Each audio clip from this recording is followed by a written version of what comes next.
Безнең төп эшчәнлегебез бу урман техникумы элекке һәм бүгенге көндә хөллият дип атала инде.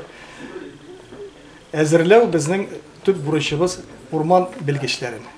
Урта белемле урман белгечләре. Безнең урман хуҗалыгында эшли алырлык урман белгечләре.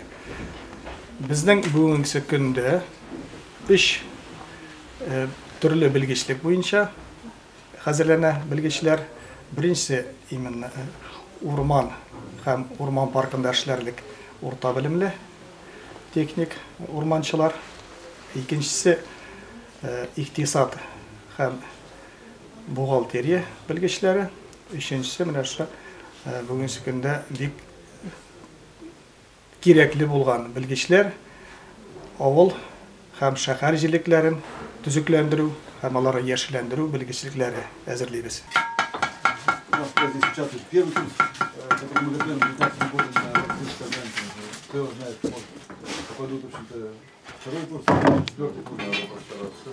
Уже на вас команда взяла второй трибунисту. Вот, к сожалению, у нас нынче одного товарища, кто в Татарстане набрали в армию. Отберут среди нас, кто лучше будет подготавливаться. Показывать результат. Да, показывать результат. Кто-то поедет в этом году. А вы вот как-то помогаете своим? Ну да, мы подсказываем, уже Делимся своим опытом делимся.